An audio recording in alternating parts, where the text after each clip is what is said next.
You're listening to the Cyberwire Network, powered by N2K.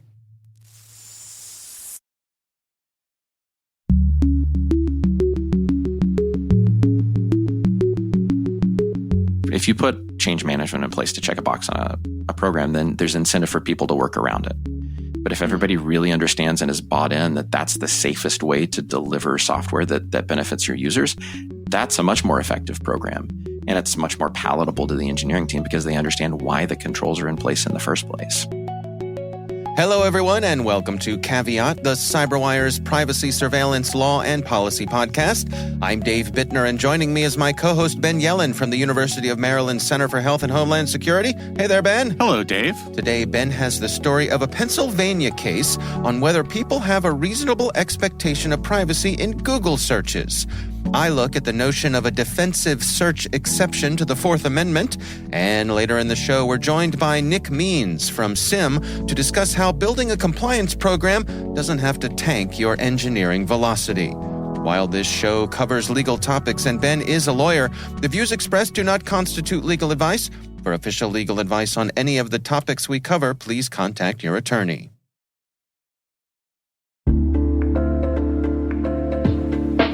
And now, a word from our sponsor, Mimecast. You're wondering if you need more email and collaboration security. Because, as it turns out, just protecting your workspace with M365 isn't good enough.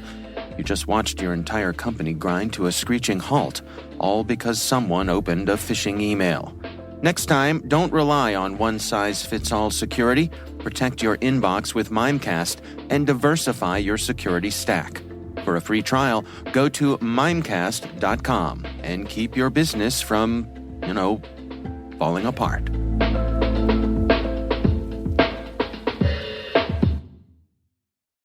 All right, Ben, we've got some good stories to share this week. Why don't you start things off for us here? So we're back to the Professor Oren Kerr files. I religiously follow his Twitter feed. He alerts me to interesting Fourth Amendment cases, and this one caught my eye. Yeah. It is the Commonwealth of Pennsylvania v. John Edward Kurtz, and it's about whether people have a reasonable expectation of privacy in their Google searches. So the facts of this case are really disturbing. This sounds like a allegedly really, really bad guy. John Edward Kurtz appeals his conviction on a series of rape, kidnapping, attempted kidnapping, and apparently he's a serial kidnapper and rapist. There were 5 alleged victims that were laid out in the criminal complaint. Wow. In the case that made up this charge, he went to an individual's house while she was sleeping, and he would have known that her husband was working a night shift at a local correctional facility and sexually assaulted her, dragged her into a field, attempted to kidnap her. Eventually, she got away, was able to call law enforcement. Wow. So the Pennsylvania State Police engaged in a pretty comprehensive investigation.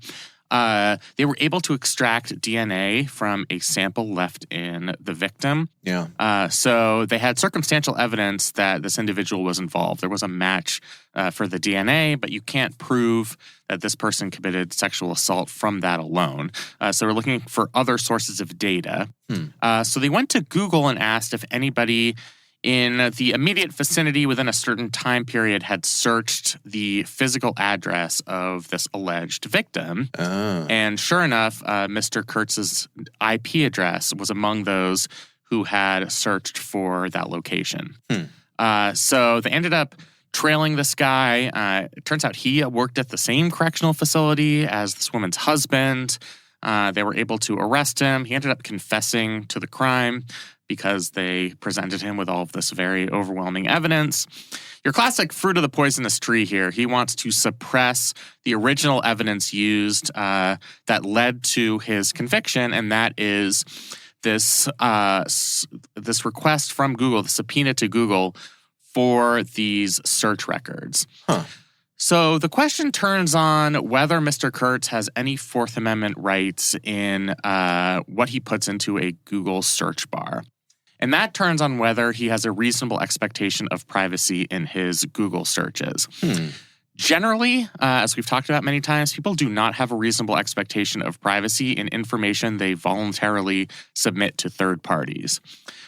So when he types something into Google and presses that return button to instigate that search, he is forfeiting his reasonable expectation of privacy because he either knows or should know that Google is keeping some sort of record of it. Wouldn't that be in the Google EULA as well?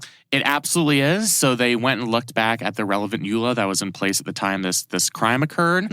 I think it was the 2016 edition of the EULA, and it clearly said that, in so many words, you don't have an expectation of privacy in terms of law enforcement, that we reserve the right to provide search requests to law enforcement upon a legal request from a local law enforcement agency. Okay.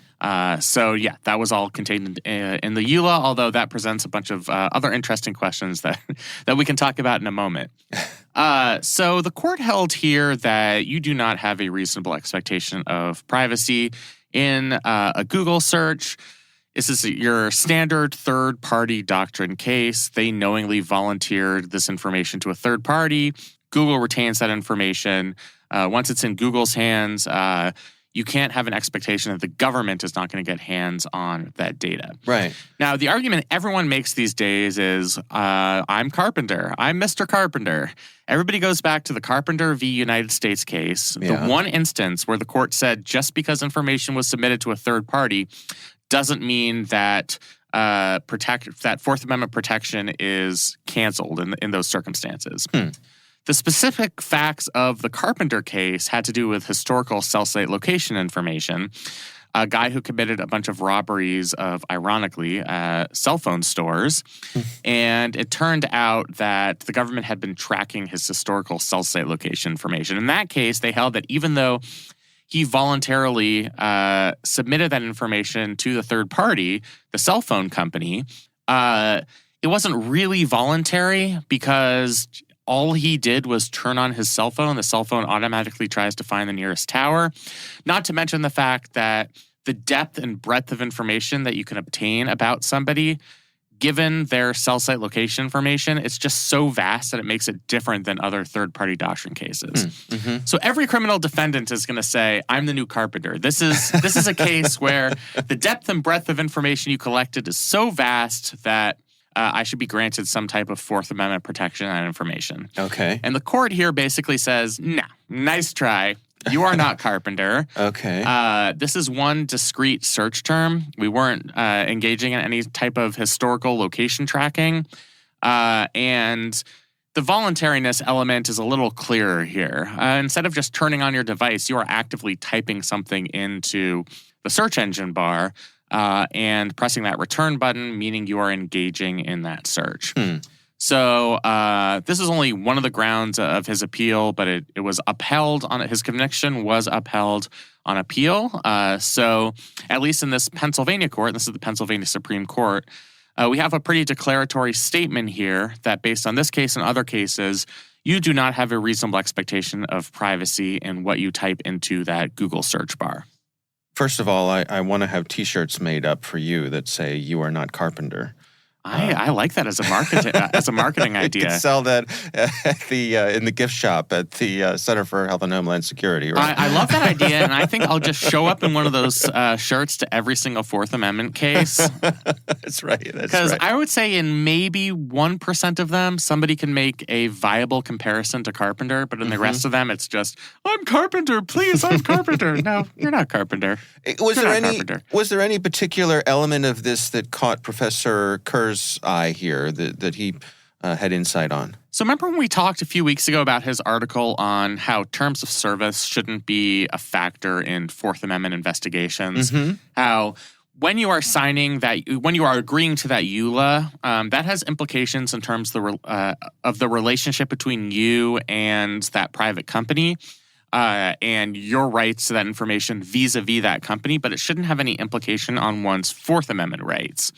Part of the justification of the Supreme Court making this decision was that Mr. Kurtz agreed to the EULA. And I think Professor Kerr, though he agrees with the ultimate holding that people do not have a reasonable expectation of privacy in their Google searches, disagrees with that reasoning. He thinks that the fact that you agree to a EULA is irrelevant to your constitutional expectation of privacy, that it should be an objective test that goes beyond the terms of service. So the EULA he's saying the EULA should not be able to disallow that fundamental Fourth Amendment right. Right, exactly. Okay. And the inquiry as to whether a person has a reasonable expectation of privacy should not turn on the content of that EULA. It is a separate constitutional inquiry that should be, that inquiry should be based on previous case law, should be based on courts' evaluation of one's subjective expectation of privacy at societal standards to determine whether that expectation is reasonable or not.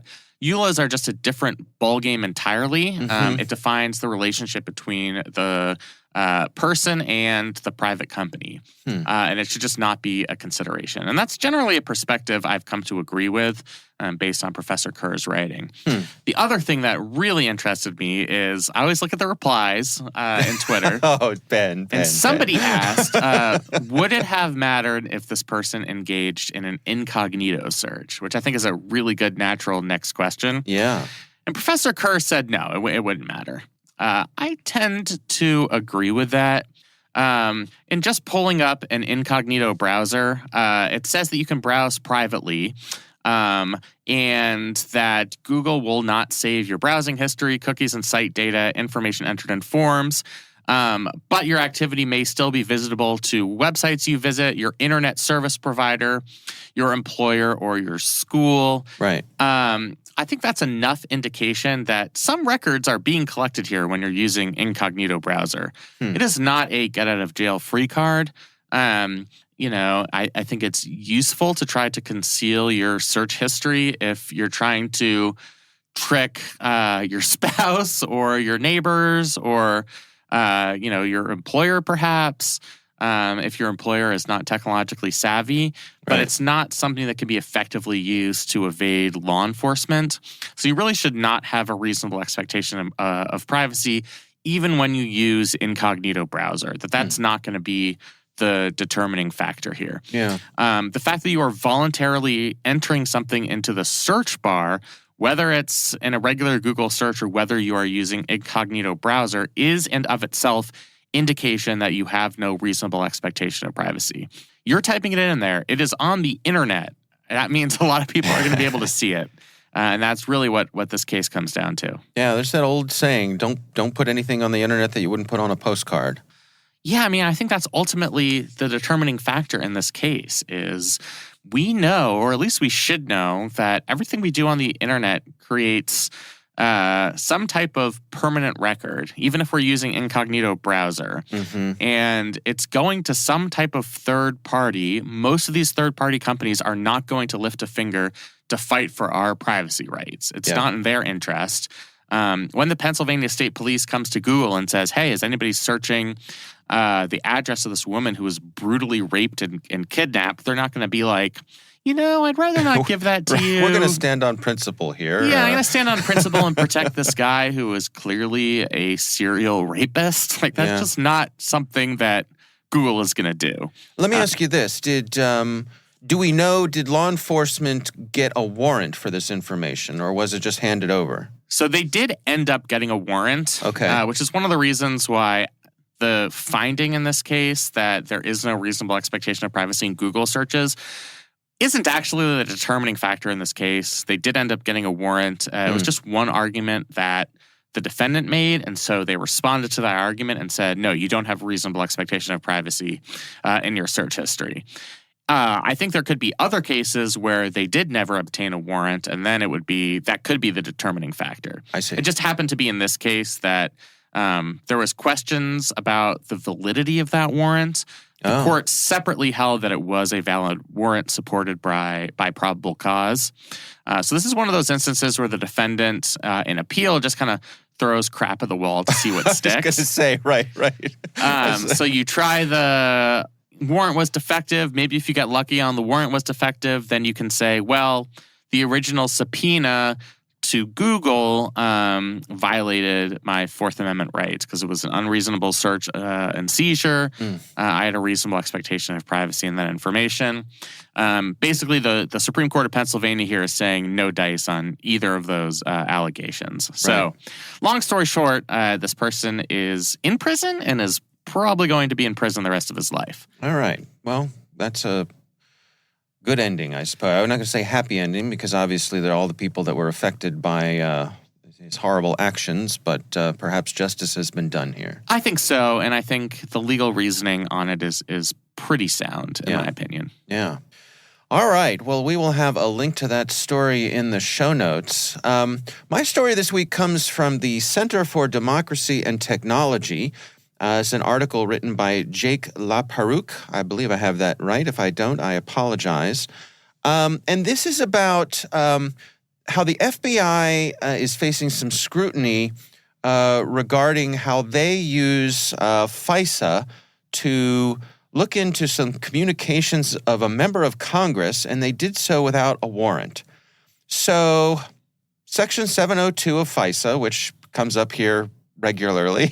Sure is. That's probably the 3-digit number we've said the most on this podcast. So I'll let you do the honors here of give us a little description of what 702 enables. So Section 702 of the FISA Amendments Act of 2008 allows the government to collect information from domestic internet service providers about non-U.S. persons reasonably believed to be outside of the United States. It's a counterterrorism tool. So first authorized in 2008, was reauthorized in 2013, and then at the beginning of 2018. If you notice a pattern there, it means that we are up for reauthorization at the end of 2023, and there's already a really brutal fight going on about whether that program should be authorized. On the positive side, it is a very effective counterterrorism tool. Any law enforcement or any federal law enforcement official or intelligence official will testify in front of Congress under oath and say that Section 702 has been used to thwart terrorist attacks in the United States. On the negative side, there's this problem of incidental collection. So even though the program is targeted at non-U.S. persons reasonably believed to be outside of the United States, it ends up capturing conversations where one U.S. person is a party in the conversation because they might be talking to an overseas target. And what happens is those conversations go into a database, and in most circumstances, the government can search that database without a warrant. So the allegation is that this becomes a form of backdoor searches. If you don't have probable cause to search somebody's communications, just part of the regular Title III process, then you would use Section 702 and FISA as a backdoor way of getting that information. So the point of controversy here is that a member of Congress, Darren LaHood of Illinois, was informed that as part of an investigation as to whether he was the victim of a cyber attack, the National Security Agency and the FBI obtained some of his communications under Section 702. He mentioned this at a hearing where they were talking about the potential for Section 702's renewal this year. And obviously this does not reflect well on Section 702's prospects for being renewed in full or even being renewed in any way similar to its current form.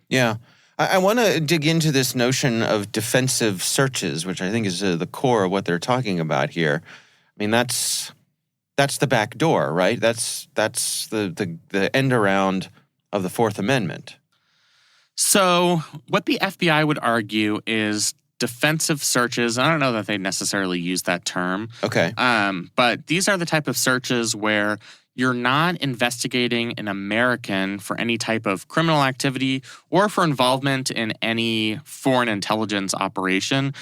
Rather, there should be some type of special dispensation when you are trying to defend the interests of an American, and you need to search their communications to defend that interest. So if you suspect that they're a target of foreign espionage and influence operations, or if you expect that they're going to be the victim of some type of cyber attack, then through a warrantless process, the government should be able to obtain those communications.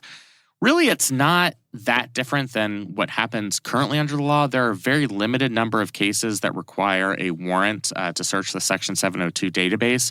Only cases where there is already a predicated criminal investigation is there a requirement that the government seeks a warrant from the FISA court.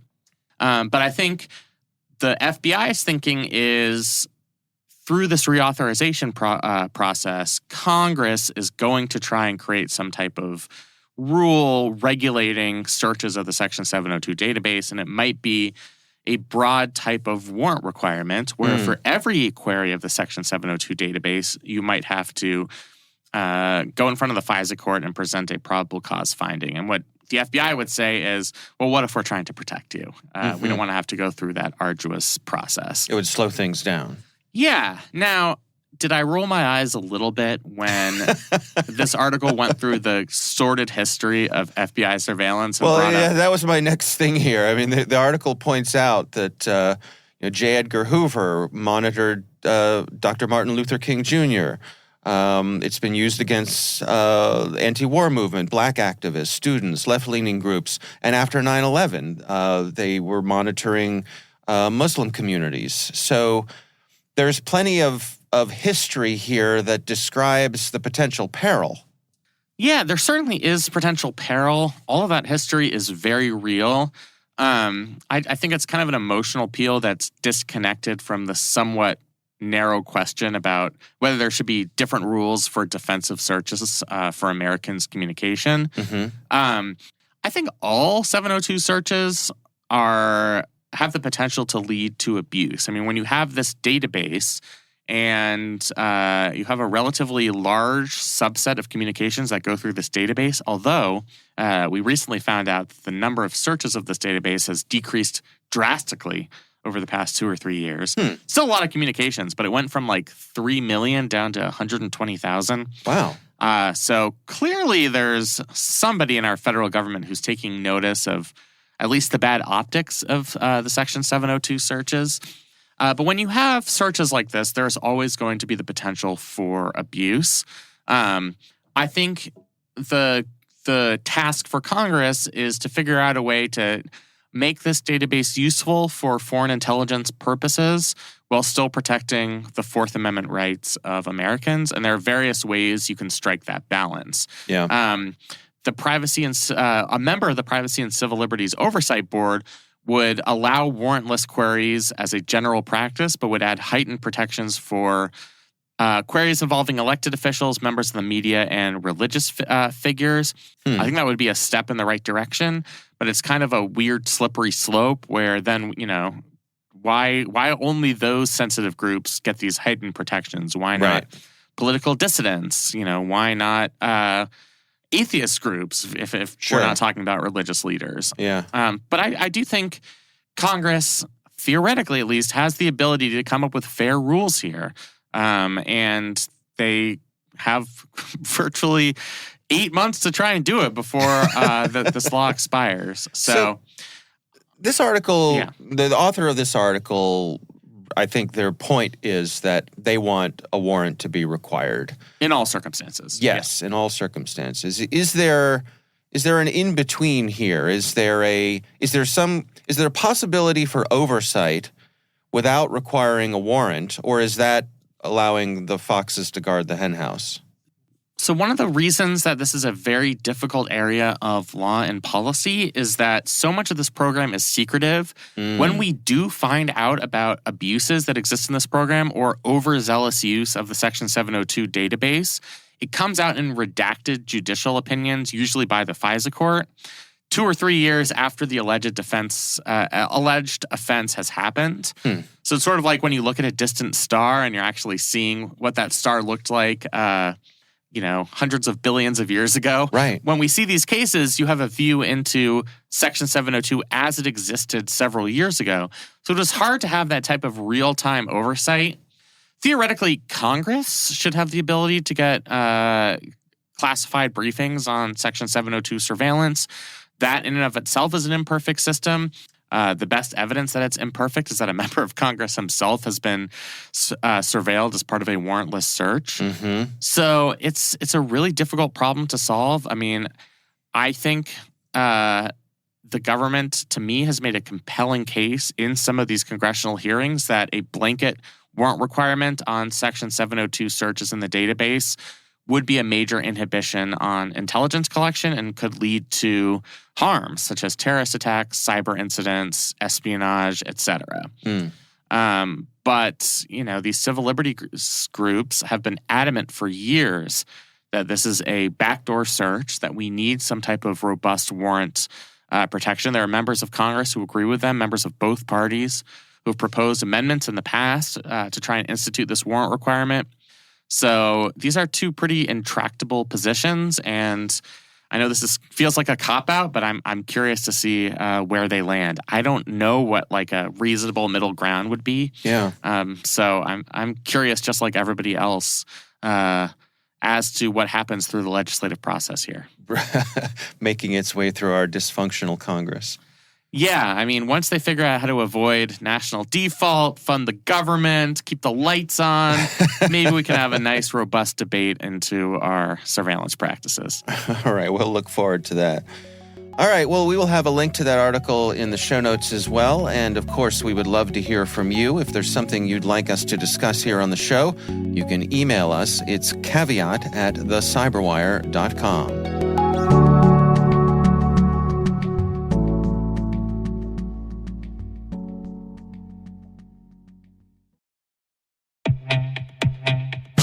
CrowdSec's CTI distributes IP reputation intelligence, allowing SOC teams and security analysts to obtain highly curated data on intrusion attempts, origins, and trends. Sourced from a large network of real users from all over the world, operating a large variety of services and apps, CrowdSec's CTI provides actionable data and clear insight into cyber threats, allowing for a faster response as well as resource development and allocation. Find out more at crowdsec.net.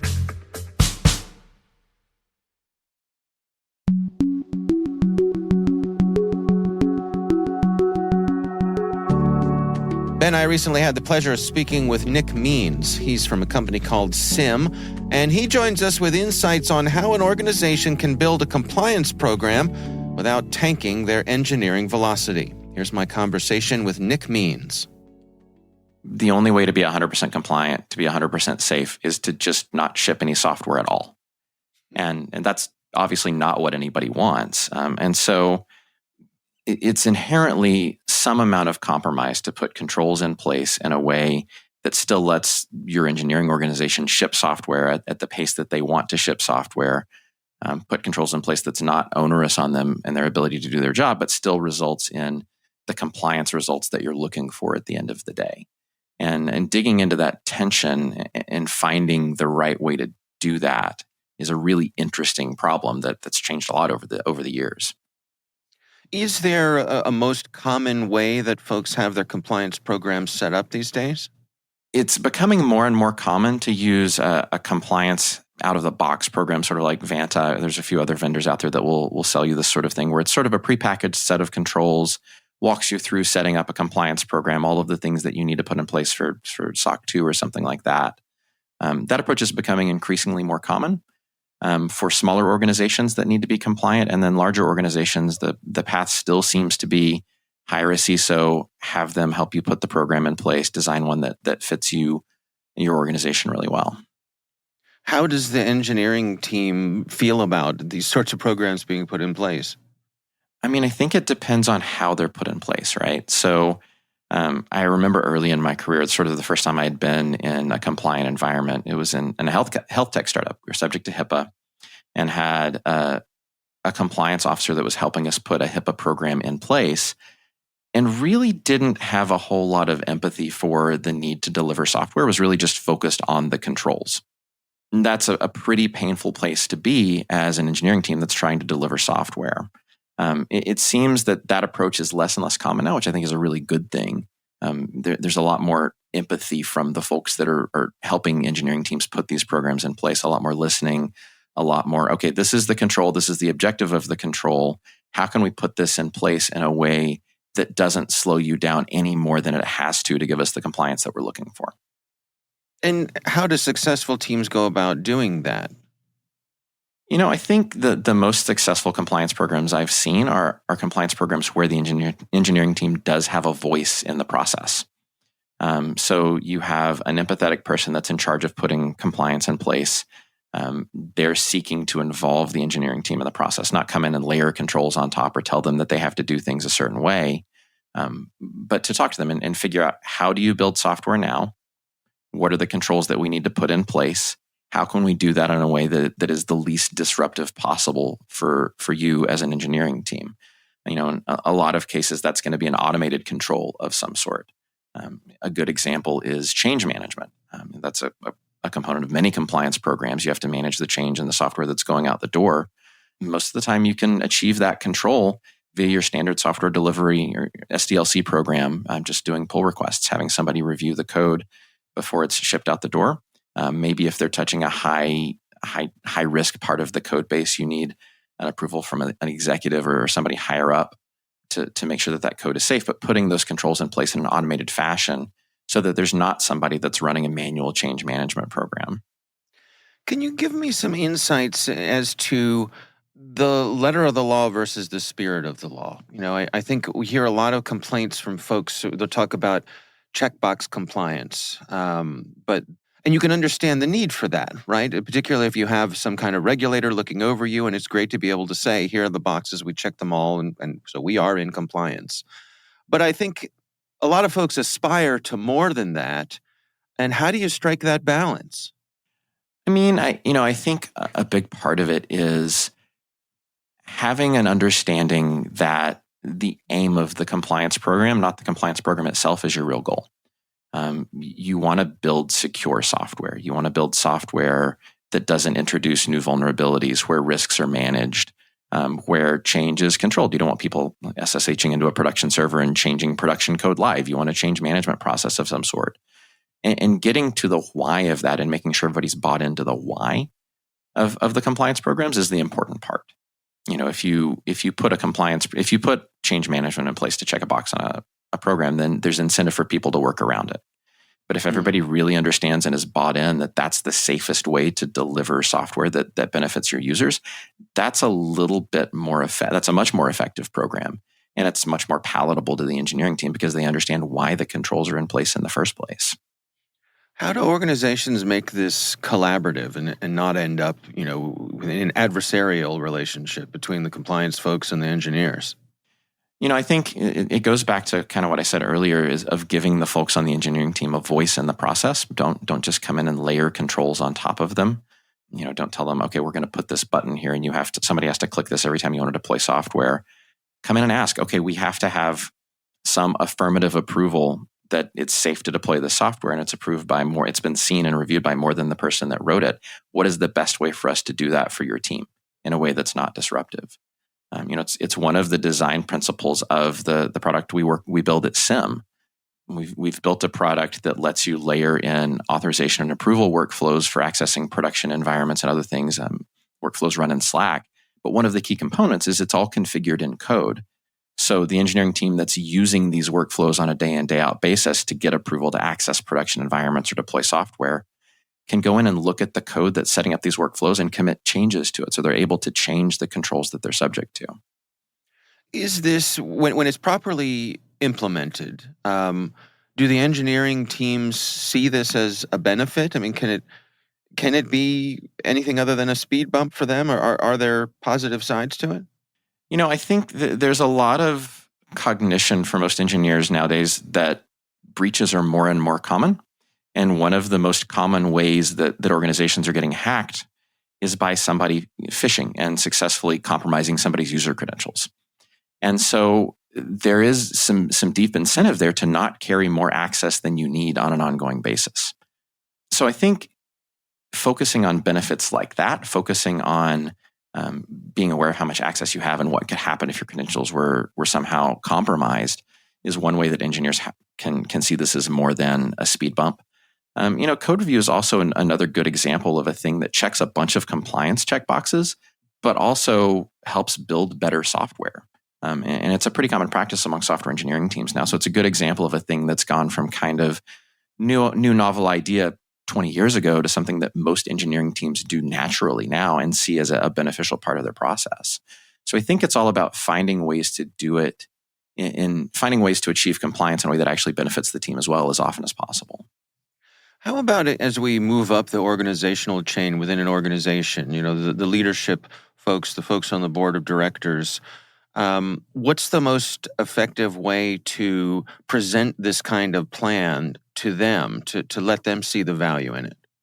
So to clarify the question, more on the plan to implement it at the engineering level or just the value of a compliance program overall?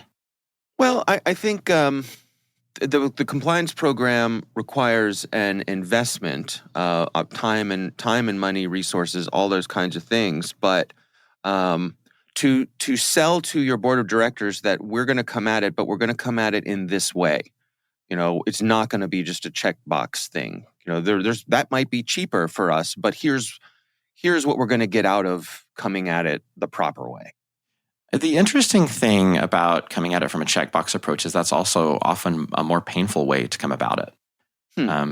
Because you can check those boxes and do it in ways that are pretty obstructive and obtrusive.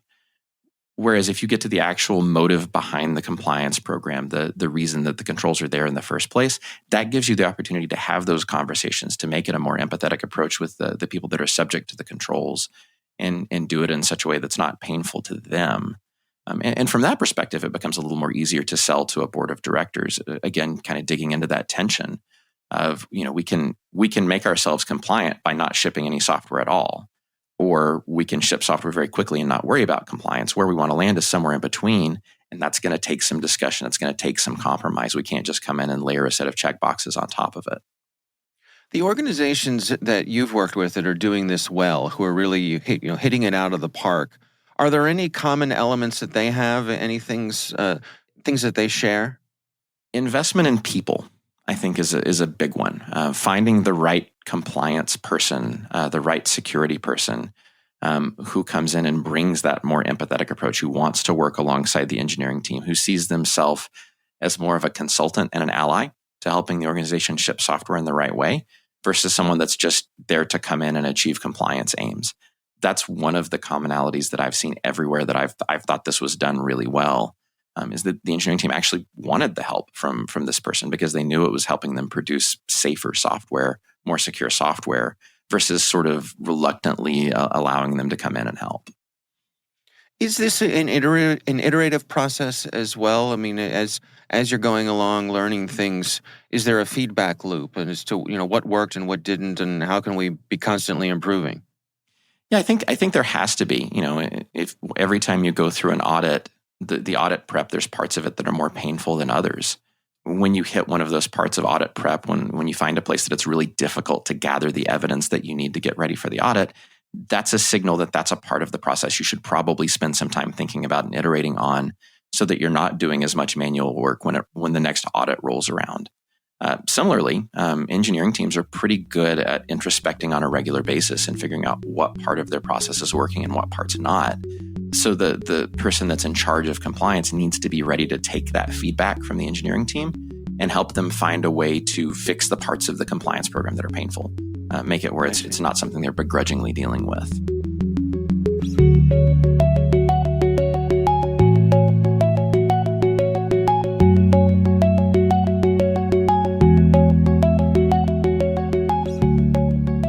Ben, what do you think?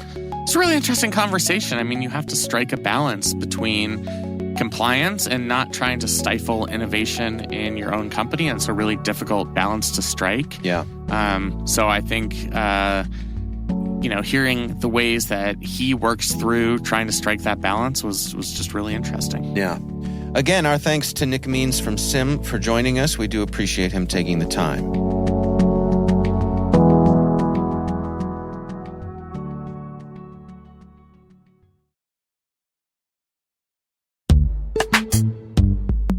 And now, a word from our sponsor, Halcyon. Ransomware is still one of the largest threats facing businesses in 2023. The Halcyon platform was built to stop it through a multi-layered protection approach featuring full encryption key capture, automated decryption, and the ability to prevent other security tools on the endpoint from being unhooked. Learn more about how they're leveraging capsule network-based machine learning to reduce ransomware recovery times down to minutes by visiting halcyon.ai.